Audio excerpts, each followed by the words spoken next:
Hi, it's another preview show. We welcome Wycombe Wanderers to the Kassam Stadium on Saturday in Sky Bet League One. Here are the thoughts of Steve Seddon. So as we spoke first just before the opening day of the season, how are you finding things? How have the first 6 games of the season gone for you? Yeah, good. I'm enjoying it. Obviously, a little dip on Saturday against Wimbledon, and obviously we've got to put that right this weekend. Yeah, those setbacks happen in any season. It's all about channeling that and taking that forward and building on that for the next game, isn't it? Yeah, I think we've got to use that to our advantage now. What's happened has happened. I think the main thing now is learning from it. Yeah, away form as well in itself. That's obviously something to improve on, but the home form has been terrific so far, hasn't it? Yeah, definitely. I think the main thing now is just keeping the home form and obviously looking to improve where we can on the away form. Wycombe as well, a big strong side. It'll be a difficult test for you, won't it? Yeah, definitely. I don't think it's any different to any other team in the division. It's football. Anyone can beat anyone, but obviously you back yourselves to be better on the day and win the game. Yeah, and talking about more personally for you, how have you found your own performances this season so far? Yeah, I've enjoyed it. Obviously, there's a lot to improve on. And go from there and look forward to the rest of the season. There have been quite a few variations of that back four as well, so you've had to adapt with different centre half pairings and things like that. Yeah. I mean, it's not too hard, to be honest, because I think there's a system in place, and when people come in and out, everyone knows what's expected of them. So it's quite easy to slot in with people. Back in front of the home crowd again on Saturday as well. That's always something that will give you a lift. Yeah, definitely. I think you look at the amount of games where the home teams have won this year, and obviously we'll look to continue that. So men's team at home to Wycombe, the women's team travelled to Wimbledon. They're playing at Carl Shulton. It's a cup game to take a break from the league. Last time out they won 5-0 down at Plymouth with a hat-trick from Beth Lumsden. Hat-trick for yourself today, you must be delighted. Yeah, buzzing. I think it's a team performance. I just happened to be on the end of it. Playing up top, you're always got more opportunity to score. But yeah, brilliant team performance from everyone. Yeah, and with Bakey in that 10 behind, we just spoke to Liam Gilbert about it, and it's a different person behind you, but you seem to click very quickly. Yeah, it's always hard, obviously, bringing someone new into the team. Obviously used to Kaylee being behind, but yeah, I think Bakey slotted in brilliantly, and yeah, hopefully, I think we linked up as I got 3 goals. So yeah, and obviously goals for yourself and Carly today, but performances all over the pitch, like you say. Yeah, we could have got a few more.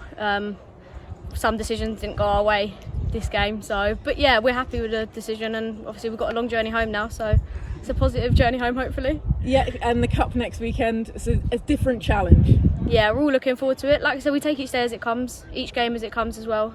We go into it with the same mentality as we do every game. But yeah, we're very much looking forward to it.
So the women at Wimbledon, the youth team also in action on Saturday. There's a difference this season. They're playing under 19s and under 17s. That means the first year scholars get to play against their own age group, but hopefully stepping up to play for the 19s. Included in that is centre half Owen Giles. You're not keen on doing interviews, are you? No.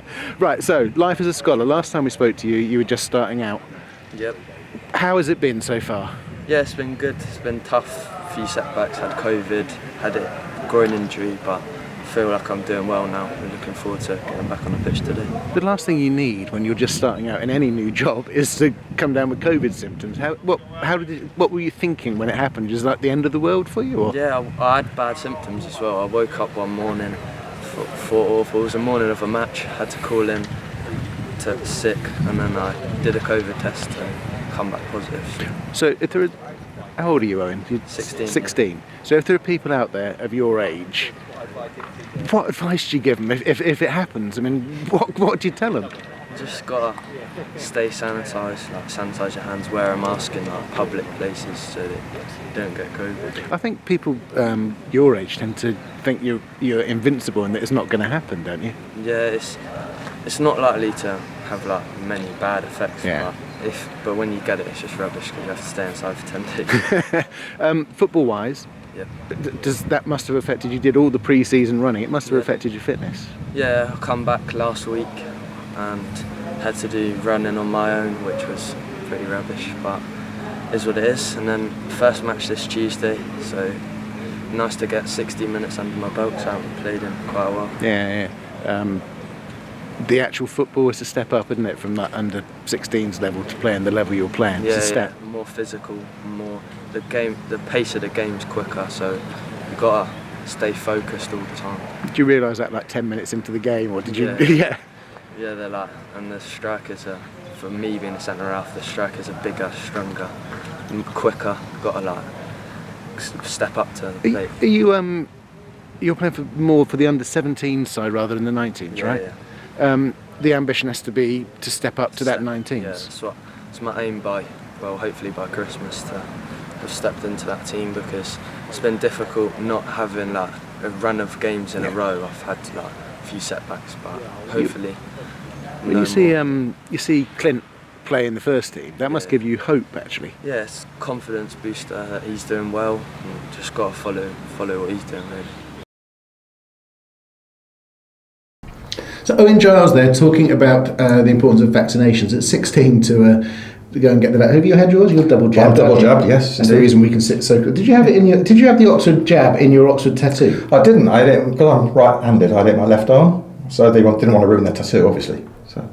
I think it would have been nice to have an Oxford tattoo in Oxford the Oxford. Yeah, with the jab. I should have thought of that. If I go for a booster shot, which I don't know if I will, but then that's where I'll ask them to put it. Good. Can I select where they inject you? Let's move on. So go and get yourself jabbed, and if you're coming on Saturday, there is an NHS pop-up outside the South Stand. The vaccine centre has to close. Vaccination centre, has to close, but there is always a pop-up available on a Saturday, so you can get yourself inoculated. That's a good word. That's a very good word. I like that. Yeah. Can I also thank the staff at the JR? I had to go to hospital, kidney stones, it hurts. I want to thank the fan in particular who was going past me on a stretcher and started singing Yellows, Yellows because he recognised me. And the porter pushing him, singing it as well. You can read about that in a hilarious Off the Ball in Saturday's programme. Go on, Martin, it's your chance to plug the programme. We have here a cover of the programme featuring Nathan Holland. So we hope that the curse of the programme won't affect him. Last week it was Jack Stevens on the cover, and he didn't keep a clean sheet, but we won. He played the full game, didn't get carried off or substituted or sent off or anything. So we're hoping that the curse is broken, and then Nathan will go and score a hat-trick.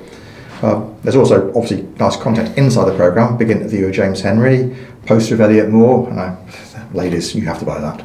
Just ladies. Just the ladies. But men can buy it too, obviously. I don't want to restrict the buying populace. I think this is probably why you're not head of marketing. That and many other reasons. It wasn't your idea either, but put that down so they can see your beautiful face, your happy smiling face. The magazine and programme offer, go on. Yeah. Come on. The programme is available around the ground, cash only, but if you want to pay by card, or if you just want to go to the club shop to buy it, you can pay by card in the club shop, where there is a special offer. You can buy the programme and a copy of The Ox, our new quarterly magazine, for just £6 for combined price. That is a proper bargain. Proper bargain. I want to explain about cash only and cards only and stuff. So you can buy the programme with a card in the shop. Yeah. If you're inside the stadium, you can't do that, can you? No, concourses don't have that facility, unfortunately. It's very difficult. The Wi-Fi and the signal doesn't allow us to do the zappy things with the card. So cash only. Most of you are bringing in £3 for the programme. A bargain, by the way. Bailey and the caterers are also. They're fighting the same battles. We are improving it. There are plans for all of that. I think the caterers now do have the touch card machines. So yeah. So we are getting there. And the catering, thank you for your patience as we anticipate. The first game, it wasn't going to be as smooth as it could have been the first game, but every effort was made. Well done, Bailey, and everybody like that. The only question remains to ask you, Martin. We're playing Wycombe Wanderers. Are we going to win? Inevitably. Do we usually win against them? Recent history suggests it's pretty even. I think at home. I think we're pretty decent against them. So I think last time we played them, we beat them. James Henry scored. Well, there you go. That's just from memory, isn't it? It is very impressive. Thank you. Computer-like. Might be wrong, of course. The cash only thing. The last thing to say. There's a bucket collection for the Thames Valley Air Ambulance. That's a great cause. So bring a couple of quid extra, throw it in the bucket, and then cheer your heads off. See us win.